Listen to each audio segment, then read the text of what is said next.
lớn mày con đắp đỏ đỏ đỏ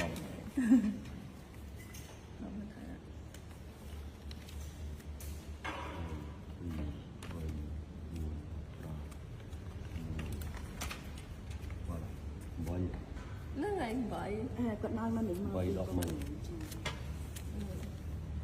អ្វីក៏ដោយក៏វាមិនអាចថិតថេរនៅជាមួយយើងបានយូរដែរថ្ងៃនេះគឺខ្ញុំសម្រេចចិត្តមកលក់គ្រឿងអលង្ការដែលខ្ញុំទិញយូរហើយចាមកលក់ទាំងអស់តែម្ដងលក់ហើយអត់ចង់គ្រប់លុយបងថ្លៃផ្ទះទៀតបងប្អូនហើយធ្វើខ្ញុំភ័យខ្លាំងមែនតែនហើយឥឡូវនេះគឺអ្នកលក់សួរនាំថាហេតុអីបានលក់ខ្ញុំក៏ប្រាប់គាត់ថាត្រូវការលុយខ្លាំងហើយលុយទាំងអស់នេះគឺកាន់បានមួយផ្លែទេតិចទៀតយកទៅឲ្យគេអស់ឥឡូវនឹងឯងព្រោះយកទៅបងថ្លៃផ្ទះ ហើយប្រាប់បងប្អូនចឹងលុយទាំងអស់នេះគឺជាលុយដែលខ្ញុំខិតខំសមរកបានពីការងារដើម្បីយកលុយមកទិញផ្ទះលើកមុនខ្ញុំធ្លាប់មានបញ្ហាជាមួយក្រុមហ៊ុនផ្ទះមួយដែលខ្ញុំបង់បាន$30000ហើយខាងបូរីក៏គេអត់បានសាំងឲ្យខ្ញុំដែរទាំងអស់គ្នាឥឡូវនេះគឺខ្ញុំត្រូវចោលលុយ$30000ឥឡូវនេះត្រឡប់មកវិញចាគឺខ្ញុំចាប់ផ្ដើមចង់ទិញផ្ទះ ខ្ញុំគន់សំលុយបានតិចតួចចាអត់តន់គ្រប់ទេបងប្អូនខ្វះគេច្រើនខ្លាំងមែនតែនតែនេះគ្រាន់តែជាដំណាក់កាលជំហានដំបូងដែលខ្ញុំបង់ទៅខាងបរិយហើយក៏នៅច្រើនទៀតដែលយើងអត់តន់បានបង់ប្រគ្រប់ដោយបងប្អូនបានឃើញអញ្ចឹងចាគឺចង់នៅផ្ទះធំគឺពិបាកបន្តិច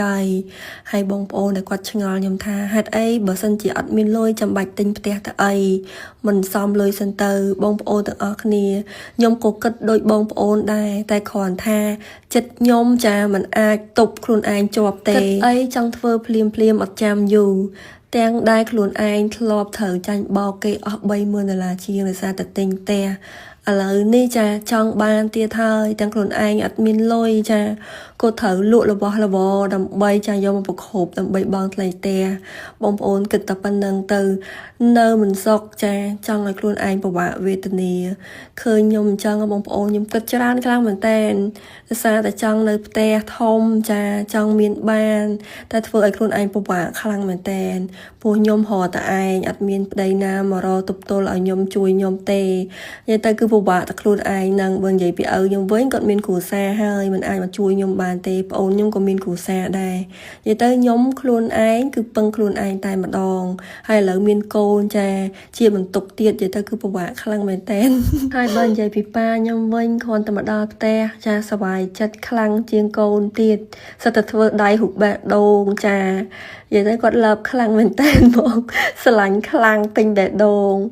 អត់ព្រមដាក់ដៃចុះទេតើខ្ញុំស្រែកប្រាប់បានដាក់ដៃចុះមកថើប្រពន្ធនិយាយទៅគឺគាត់សប្បាយចិត្តតាំងពីអ្នកប្តីប្រពន្ធតែម្ដងឃើញខ្ញុំហប់លុយជាមួយប៉ាខ្ញុំមិញដឹងតែមានអ្នកឆ្ងល់ថាខ្ញុំបានលុយមកពីណាច្រើនម៉េះខ្ញុំធ្វើការជាមួយក្រុមហ៊ុន Yuval ចូលច្រើនឆ្នាំហើយតាំងពីក្រុមហ៊ុនចាប់តាមបើកដំបូងគឺខ្ញុំបានធ្វើការជាមួយក្រុមហ៊ុនហើយខ្ញុំក៏បានសន្សំលុយពីការងាររបស់ខ្ញុំជាមួយក្រុមហ៊ុន Yuval តិចហើយបានទិញគ្រឿងអលង្ការឥឡូវនេះលក់គ្រឿងអលង្ការចាមកសន្សំលុយទិញផ្ទះបងមលុតែអញ្ចឹងបងប្អូនអរគ្នាហើយខ្ញុំអរគុណចំពោះក្រុមហ៊ុនខ្លាំងមែនតើជាពិសេសមេស្រីមេផុសដែលផ្ដល់ឱកាសចាការងារខ្ញុំរហូតមកដល់ថ្ងៃនេះតែខ្ញុំសប្បាយចិត្តខ្លាំងមែនតើធ្វើការជាមួយក្រុមហ៊ុនបងប្អូនអរគ្នាក្រុមហ៊ុន Yuval គឺបងប្អូនប្រហែលជាបានស្គាល់ហើយសារក្រុមហ៊ុនគឺមានលក់ជាមួយផលិតផលល្អៗរាប់ឆ្នាំមកហើយមកដល់ឥឡូវគឺនៅតែល្បីល្បាញអញ្ចឹងបងប្អូនចាកុំភ្លេចជួយគាំទ្រជាមួយផលិតផល Yuval ទាំងអស់គ្នាផងសារផលិតផលនេះគឺល្អខ្លាំងមែនតើហើយបងប្អូនដែលគាត់ប្រើហើយគឺត្រូវពិតឥឡូវនេះគឺខ្ញុំកាន់ជាមួយកាអៀតយិនសិន